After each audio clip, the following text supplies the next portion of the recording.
নমস্কার। গল্পধারায় আপনাদের সকলকে আরও একবার স্বাগত। আমি সমরেন্দ্র।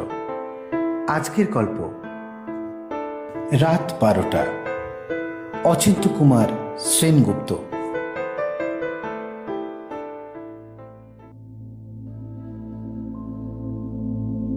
আমি তখন মুর্শিদাবাদ জেলার কান্দিতে পোস্টেড। যে দোতলা বাড়িটাতে আছি সেটা আমাদের দুজনের পক্ষে বেশ বড়। উপরে নিচে অনেকগুলো ঘরই ফাঁকা। সিঁড়ি দিয়ে উপরে উঠে বাঁহাতি পূবের ঘরটা আমার লেখাপড়া করবার, আর লম্বা চওড়া বড় একটা বারান্দার পেরিয়ে পশ্চিমের ঘরটা শোবার।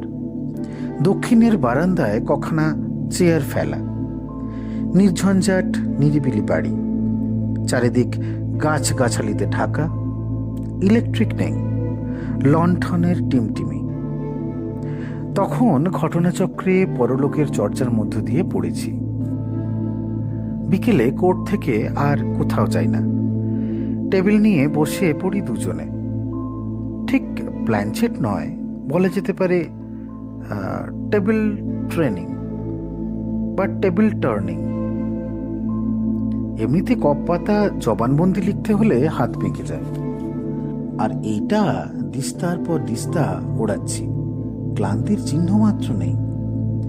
এমন বোধহয় কিছু লেখা আসে যা অচেতন মনেরও বাইরে, হয়তো তারই জন্যে। টেবিলটাই বেশি আশ্চর্য করে। একটা ছোট 4 পেয়ে টাইপরাইটার টেবিল। এমনিতে বেশ ভারী, কিন্তু যখন হাতের থেকে ছুটে বেরিয়ে যায় এঁকে বেঁকে চলে আপনা থেকে, দেয়ালে গিয়ে ধাক্কা খায়, তখন মনে হয় না এ শুধু আমার মনের জোরে হচ্ছে। কত কে যে আসে, মানে লেখা হয়ে আসে।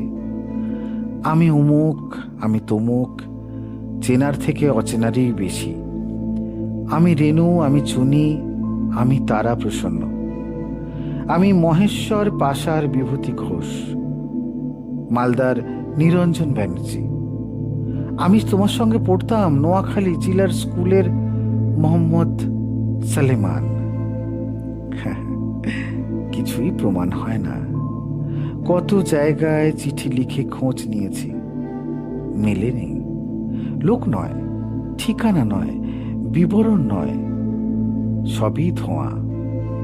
তবু কি জানি কেন আবার বসি। কখনো কখনো দুপুর রাত পর্যন্ত গড়িয়ে যায়, কখনো তারও বেশি। মনে হয় কি যেন আছে, আকাশে শব্দ ঠিক আছে। আমি কাঠের বাক্স হয়ে আছি বলেই ধরতে পারছি না। রেডিও সেট হয়ে উঠতে পারলেই ঠিক বেঁচে উঠব। আমি সম্প্রতি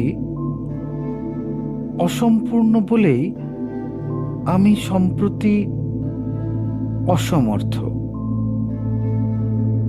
ঢাকা গেন্ডিয়ার বিজয় কৃষ্ণের কাছে রামকৃষ্ণ গিয়েছিলেন, আর বিজয় কৃষ্ণ গা টিপে টিপে দেখেছিলেন সত্যি রামকৃষ্ণ কিনা। কিন্তু আসলে রামকৃষ্ণ তো জানেনি তেমন আধারই তেমন বস্তুকে আকর্ষণ করতে পারে। আমি পারি না। আমি জানি না বলেও তো কিছু অপ্রমাণ হবার নয়। সেদিন যেমন অন্যরকম শুনলাম, বসতেই লেখা হলো, সেই কখন থেকে বসে আছি। কে তুমি? এই মেয়ের নাম লেখা হলো। আত্মীয় নয়, যদিও চিনলাম। কে না চেনে একটি সুগায়িকা, কুমারী মেয়ে, কোকিল কণ্ঠী। হ্যাঁ, তা তুমি আমাকে চিনলে কি করে? বিকেলে গ্রামাফোনে আমার একটা রেকর্ড বাজালেন, তাই শুনে এসেছি। লেখা হলো, নিজের গান শুনতে এত ভালো লাগলো, যদি আবার বাজান। এতেও কিছু প্রমাণ হয় না। 1948 সালের 30শে জানুয়ারি বিকেলে যথারীতি বসেছি টেবিলে, শোয়ার ঘরে। যেমন আসেন আমাদের হিতৈষী আত্মীয়রা, সঙ্গী সাথী নিয়ে এসেছেন। নাম আদি লেখা হওয়ার পর লেখা এলো, আমরা আজ বেশিক্ষণ থাকতে পারবো না, আমাদের ছেড়ে দাও। এরকম তো হয় না কোনোদিন। তাই বিস্মিত হয়ে প্রশ্ন করলাম, কেন এত তাড়া কিসের?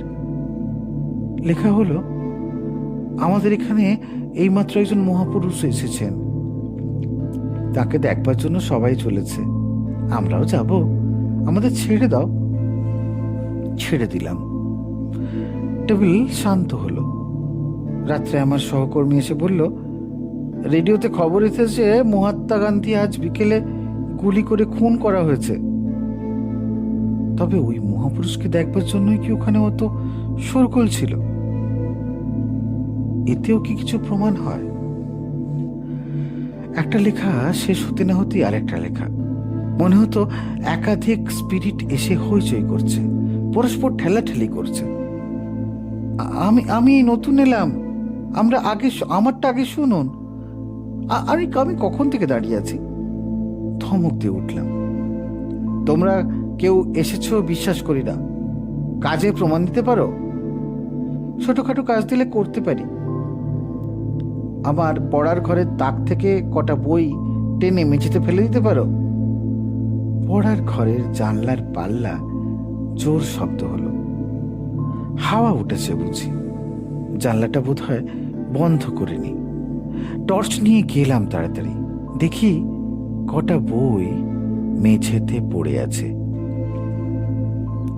বুক কাঁপতে লাগলো, কিন্তু প্রমাণ হয়েছে বলে মানলাম না। বললাম, হাওয়ার কাণ্ড। ফিরে টেবিলে এসে বসতেই হিতৈষী আত্মার দল ধমকে উঠল, খবরদার, এসব ম্যাজিক দেখে চেয়েও না, অনেক নিম্ন স্তরের স্পিরিট আসে। সদ্য মৃতেরা নিম্ন স্তরেই বেশি ঘোরাফেরা করে। নিম্ন স্তরের স্পিরিটদের মধ্যে অনেক মিথ্যাবাদী, প্রতারক, নানা বিভ্রান্তি ঘটিয়ে ক্ষতি করতে পারে, ওদের প্রশ্রয় দিও না। কিন্তু সাদাত্তা পাবো কোথায়? লেখা এলো, রাত 12টার পরে বসে তখনই মহাপুরুষরা অবতরণ করেন। শুধু অবতরণে কি হবে? চোখ যে শরীর আয়ন দেখতে চায়, যাকে বলে মেটেরিয়ালিজম। তারপরেই এলো নমিতা চক্রবর্তী। ইস্টারের ছুটিতে কলকাতায় যাচ্ছি, যাওয়ার মুখে বসলাম একদিন। চিনি না, জানি না, ডাকিনি, খুঁজিনি। হঠাৎ লেখা এলো, আমি নমিতা চক্রবর্তী। কি করতেন? বিয়ে পড়তাম। ঠিকানা? স্পষ্ট ঠিকানা দিল। লিখলো, আমি গত রবিবার মারা গেছি। আপনি আমার মাকে বলুন যেন অত কান্নাকাটি না করে। মার কান্না দেখলে আমার বড় কষ্ট হয়। আর বলবেন,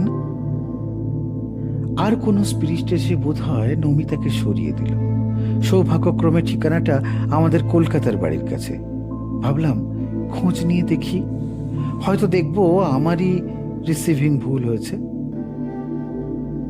আজমির গিয়াকে আজ মর গিয়া লিখেছি। নির্দিষ্ট রাস্তায় নির্দিষ্ট নম্বরে বাড়ি পেলাম। আচ্ছা, এই বাড়িতে নমিতা চক্রবর্তী বলে কেউ থাকে? রাস্তার দরজার কাছে দাঁড়ানো ভদ্রলোককে জিজ্ঞাসা করলাম। থাকতো, গত রবিবার মারা গেছে। মারা গেছে? কেন, কি দরকার? আর কোনো কথাই যেন উঠতে পারে না। এরপর আস্তে আস্তে সরে পড়লাম।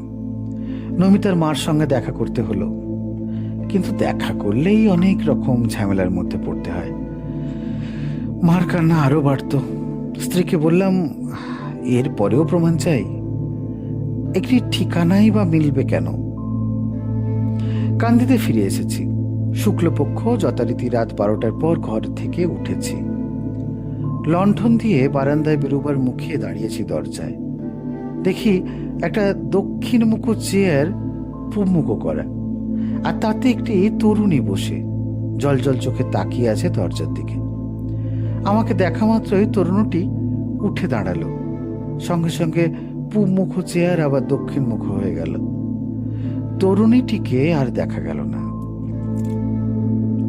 শোবার ঘরে এসে স্ত্রীকে জাগালাম। বললাম, টেবিলে এখন একবার বসতে হয়।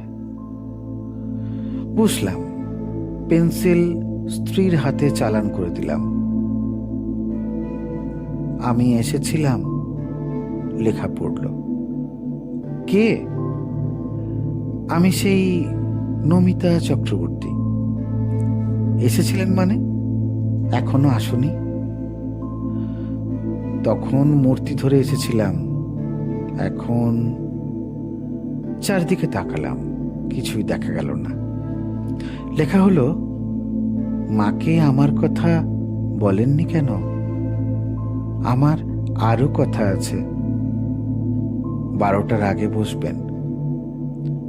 বললাম, আমরা আসানসোলে বদলি হয়ে যাচ্ছি, সেখানে এসো। আচ্ছা।